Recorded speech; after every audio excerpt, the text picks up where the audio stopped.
Okay, so it's the spring of 2012, and you know, I keep getting drawn into something that I'm not sure I want to be drawn into, or that's any point to it, because I keep looking at these TED talks and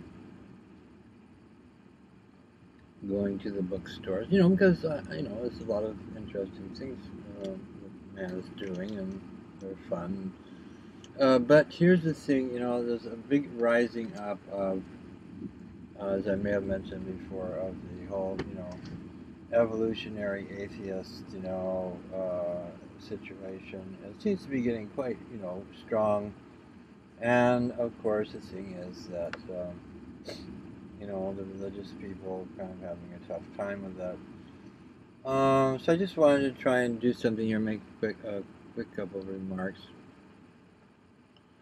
And that is that, people who disagree with others, you can be tactful and you can be diplomatic. And so, instead of insisting on your point of view, you can say, well, I don't know, it's whatever you think could be this way or that way. I'm not really quite sure myself.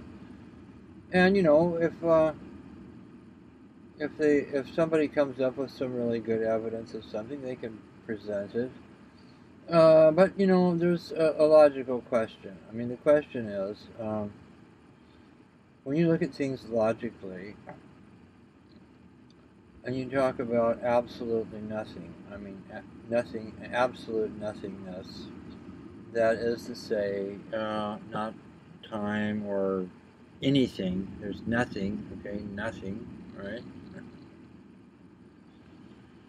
Now,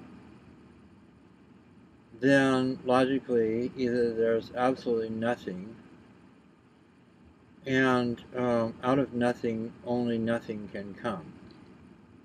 0 plus 0 is equal to 0. 0 equals 0. Period. I mean, there's no logical way around that. And now they're trying to kind of dress up that 0 and make little doodles on it and say, oh yeah, and one of those little doodles is, but logically you can't do it. And because if there isn't nothing, complete, absolute, no time, no space, no anything, there's nothing at all, nothing, okay?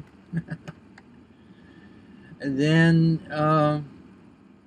there would have to be something. Let's say let's make it mathematical. Let's say that there is 1, the number 1, or there is one physical thing. There is nothing except for one physical thing. Okay.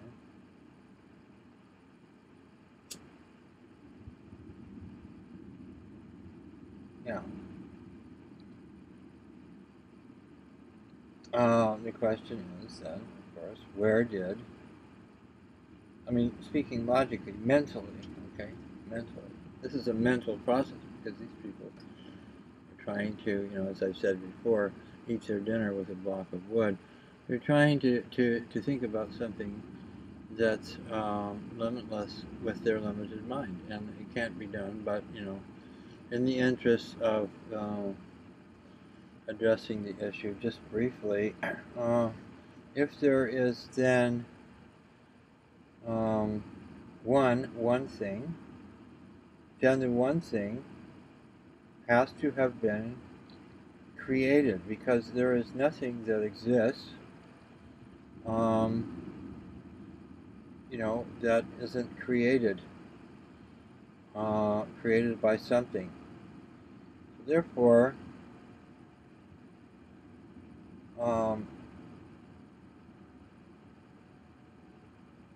and of course their argument is, well, just accidentally. But see, out of absolute nothingness, there is no accident. There's no accident. There's no time. There's no space. There is nothing to happen. Nothing plus nothing equals nothing, nothing, nothing, nothing. Okay? So if there is one thing, just one thing, then that one thing has to have been created. It can't just come out of nothing. It has to be created.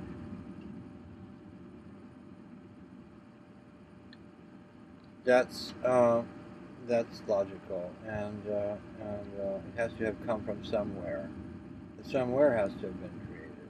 Something has to have been created at some point. Okay, at the initial point. So the thing is that logic cannot deal with this question. It can't be dealt with logically. Because, as you say, then if one thing was created, then what created that, and then what created that, and then what created that, and then what created that, and then what created that, and so on and so on and so on. So you're in an infinite loop, or you're in an unending loop, let's say. All right, so now let's look at this whole thing from a spiritual point of view. Well, first it was God,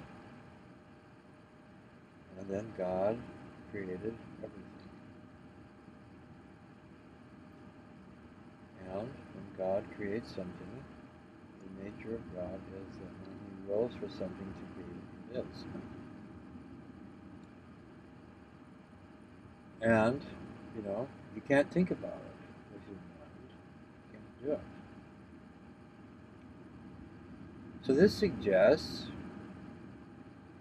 coming back to the logical thing, that if something is incapable, this tool, logic, is incapable of dealing with this issue, the issue of reality, then it suggests, does it not, that reality is something that's on a higher level. It's more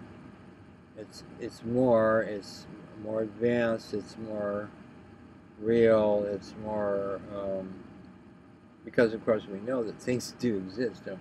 So it had to come from somewhere.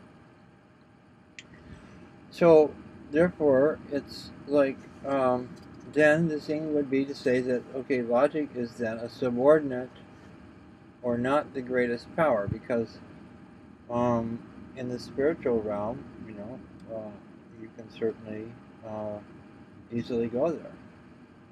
That's where you go. That's what happened. I just did it, and that's not tampered with. I mean, that's what comes. That's what comes spiritually. And you can't explain it. You can't explain it logically because it's higher than logic. Logic is a subordinate force, as is reason. Something that was actually created. Well, we won't get into that, but it's not the highest thing. Logic is not the highest thing. It's just a tool. So this, thing is never going to end until the people who are obsessed with logic, which this will never happen because the mind, this is like lifeblood to the mind. I mean, the mind without logic is not going to function. If it doesn't have cognitive abilities and can't add one and one and do all these things, then it can't function. So, for instance, a long time ago, people didn't even need to use their mind. So, well, Lambert, how could that work? I said, well, let's see, I want to build a building. Okay, let's get some wood. It just comes to you, but get some wood, and we'll make a thing so we'll keep the rain out. You're not using your mind. You're using your feeling. Your feeling is directing you. Mind's right over here with your knowledge. You don't need to use your mind. But the mind, is a good tool. But I mean, the mind is, like something that man, kind of developed. So the guy says, well, we're going to call this duh, and then we're going to call this duh, and then we have these two things, A and B. Now, A is related to B in a certain way, we say, blah, blah, blah. It's all mental. But it doesn't stop you from, building houses and catching fish and so on, and having a good time with your wife occasionally. Okay, so just kind of coming in there on that, and making a brief remark that logic is logically, the inappropriate tool. Common sense will tell you if you try, if you're on a construction job, I've seen it, because I've been in construction many, many times, and he takes a new guy, and you say, okay, go and do this thing, and he picks up this tool and say, no, no, no, no, no, don't use that tool. That tool doesn't work. You might think it would work. But use this tool. See this thing? And see, it looks kind of odd, doesn't it? But see, here's what you do. You take that thing like that, and then you brace this like that, and then you hit it with a hammer, and it'll ease right in there. Oh, I see. Man is in that, oh, I see position. Shows that in terms of reality, access to reality only comes through, is access. The door there is through the inner feeling, not the mind. Okay? Don't use the mind. Use your mind for, figuring things out and making this and that in the world. Make a boat, figure it out, make a blueprint, think about it, if you want to, and so on, and stuff like that. Okay, that's it. That's all there was. All right, love you. Bye bye.